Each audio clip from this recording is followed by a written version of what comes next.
All right, all right. So today we're talking about multiplying and simplifying radical expressions. So now we all know that previously we were talking about like square root of 25, and that was equal to the square root of 5 times 5. Wow, that's ugly. Let's try that again.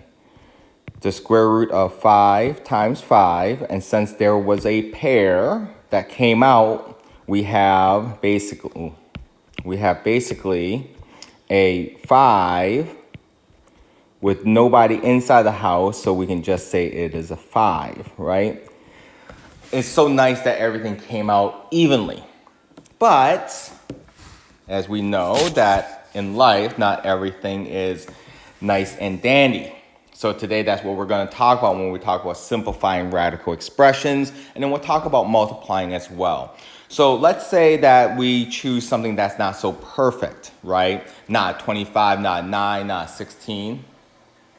Let's talk about something like a square root of 45, okay?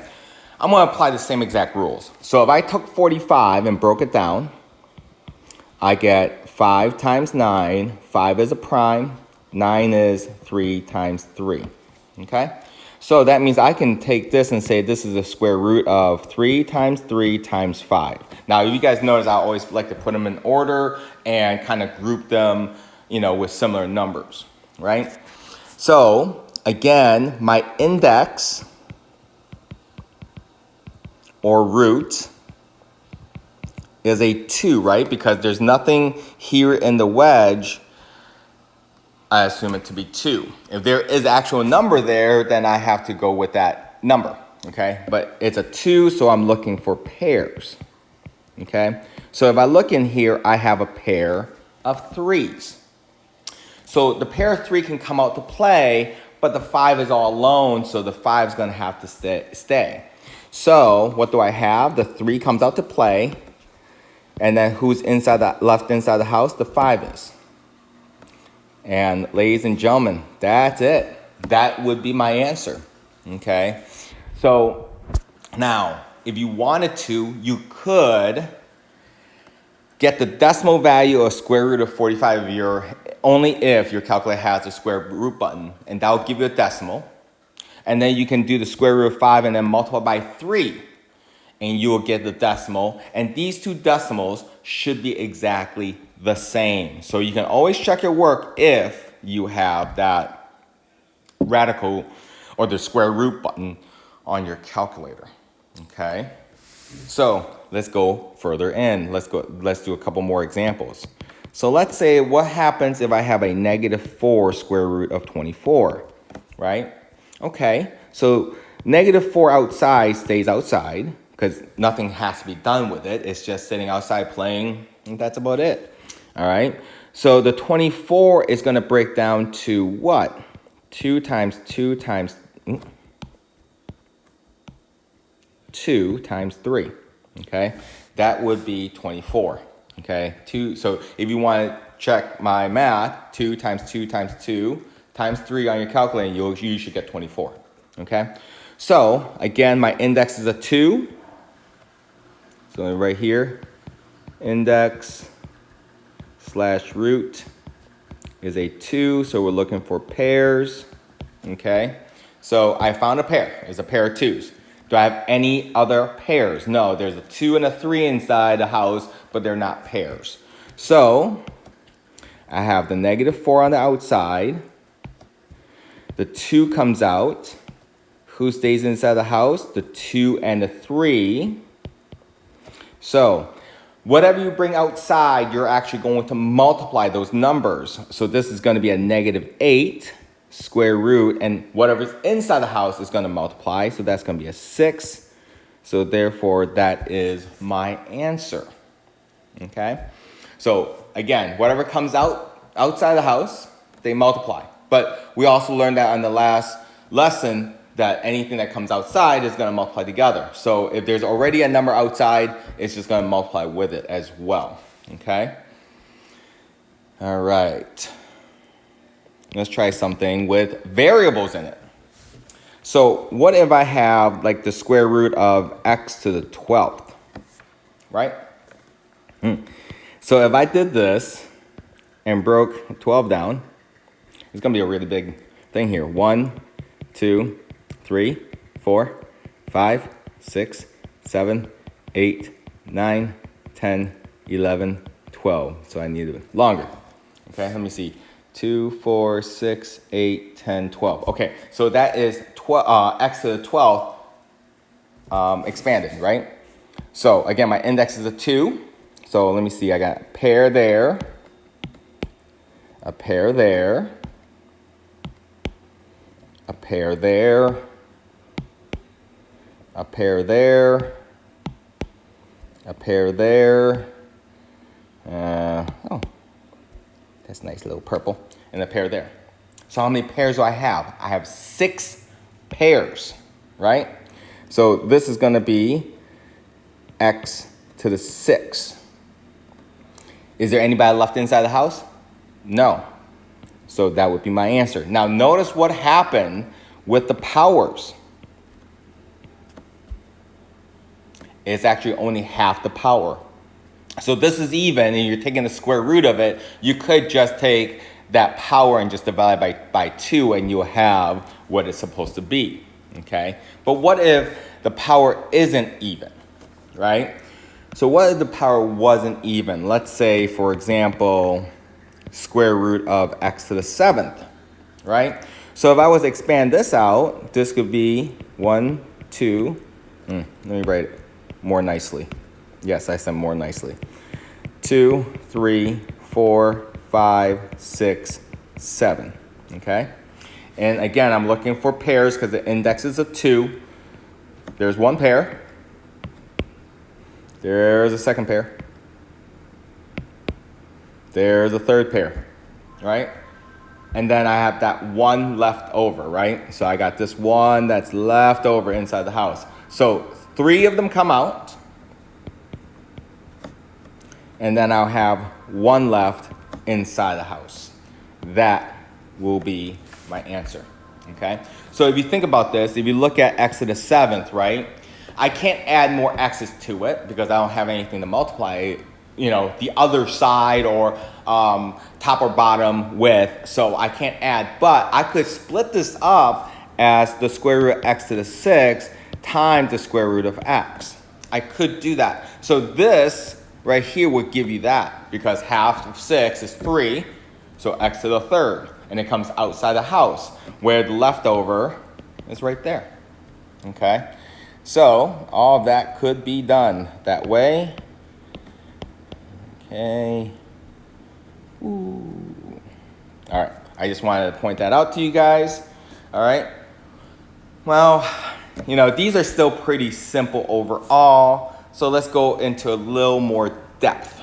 Okay, I want to do 2 more examples where we're going to go into a little more depth. So this is 320, x to the 16th, y to the 35th. Okay? So the way I usually do this is this. So 320, all right, so let's go over here. In fact, do I want to do it underneath? Yeah, why not? So 320, okay, that goes into 32 and 10. 32 is 4 times 8. 10 is 2 times 5. This is 2 times 2. 2 times 4. 2 and 5. Ooh, 2, 2, 2, 2, 2, 2, 5.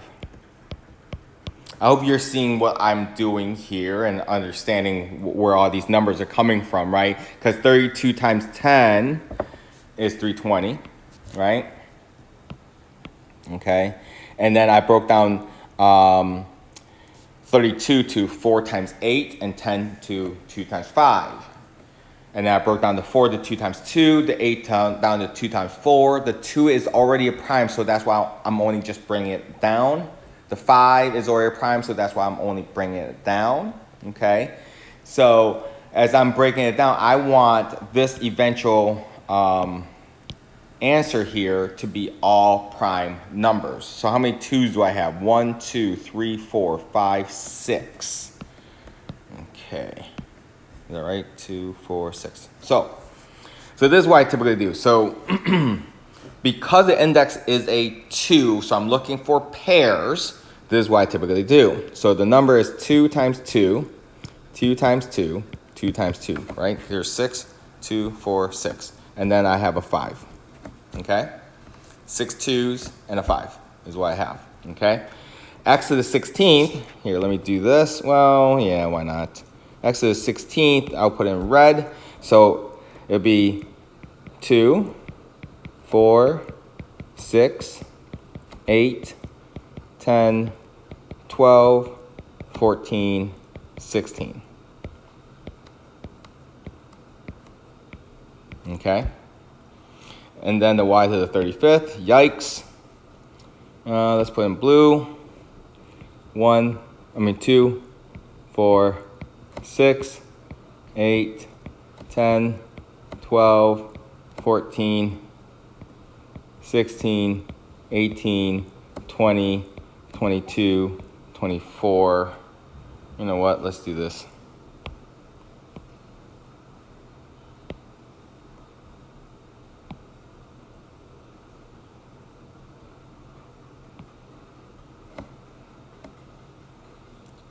Was that 24, 26, 28, 30, 32, say low, bot, sub low. Yep, 32, 34, 35.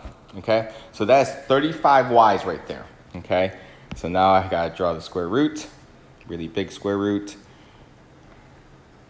There we go. Okay, so essentially, this right here just broke down to that big old square root, okay, or that big old radical, okay? So again, I'm looking for pairs, right? So on the 2, I see 1, 2, 3 pairs. This dude is out, right? I'm looking at the red, 2, 3, 4, 5, 6, 7, 8. Nobody's left out, right? And then let's see here. 1, 2, 3, 4, 5, 6, 7, 8, 9, 10, 11, 12, 13, 14, 15, 16, 17. And this dude is left out. Okay? So that means inside the house, I'm going to have a 5y left because that's the 2 that are not highlighted. So that means, let me rewrite this here. The square root of 320, let me do this. 320, x to the 16th, y to the 35th, okay, goes to, how many 2's do I have? I got 3 2's, so it would be 2 to the 3rd times x to the 2, 4, 6, 8, x to the 8th, and how many pairs of y's do I have?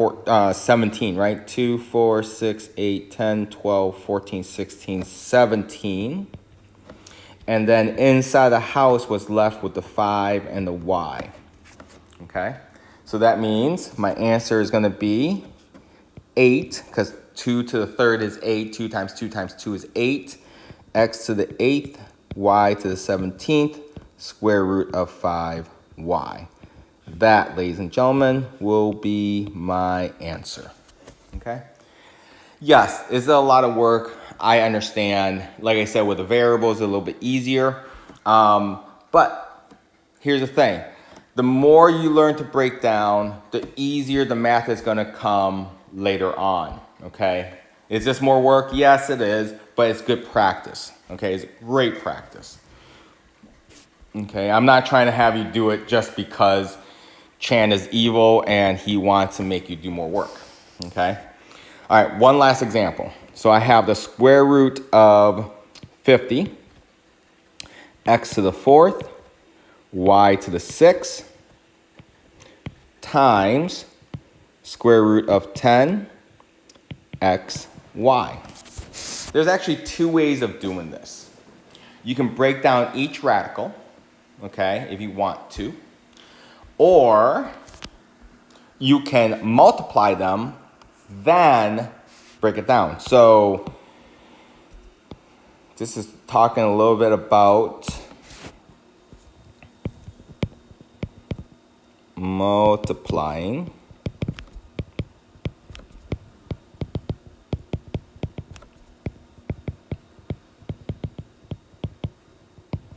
Wow, what happened there?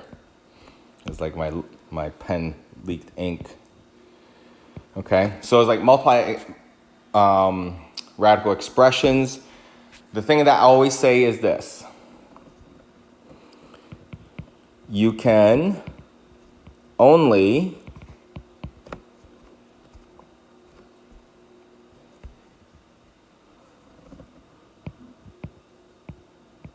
multiply if you are both inside the house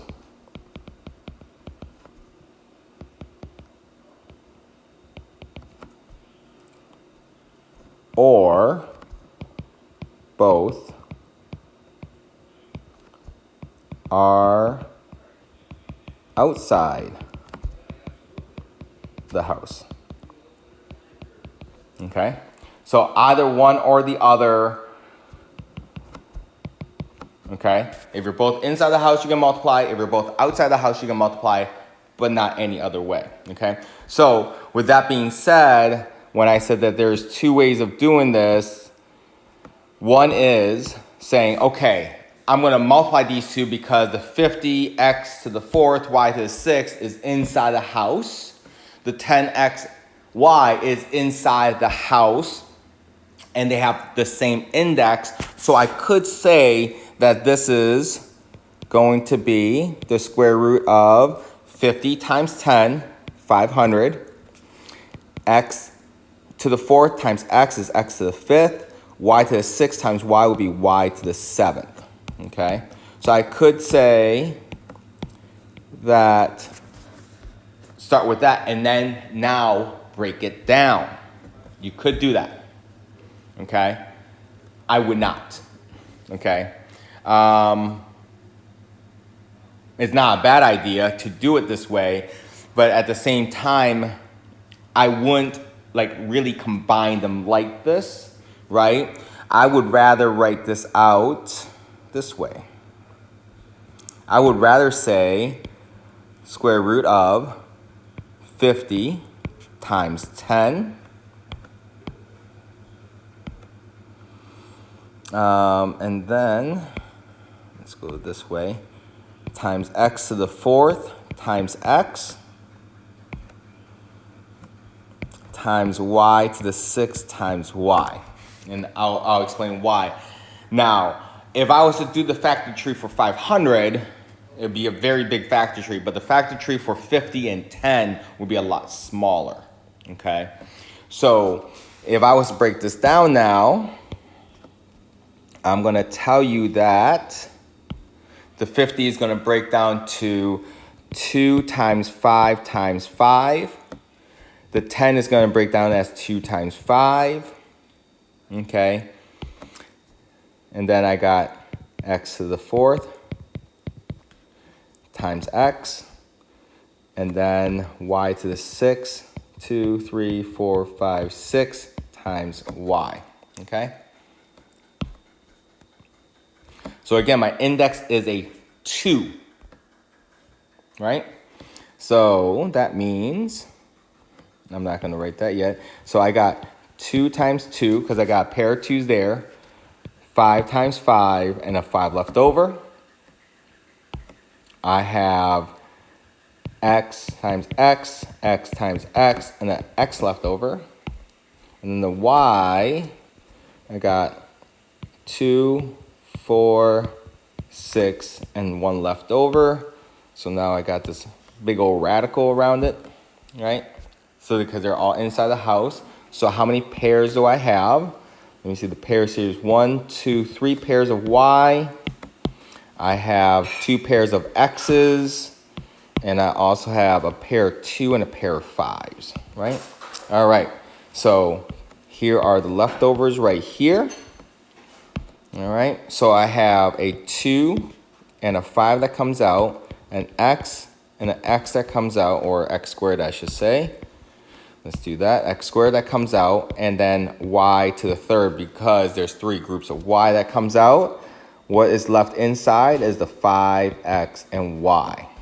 So I have 10 x squared y cubed times the square root of 5xy, and that will be my answer, okay? So again, I can only multiply these two because they're both inside the house. And then these get to multiply because they're both outside the house. Well, I hope that helps.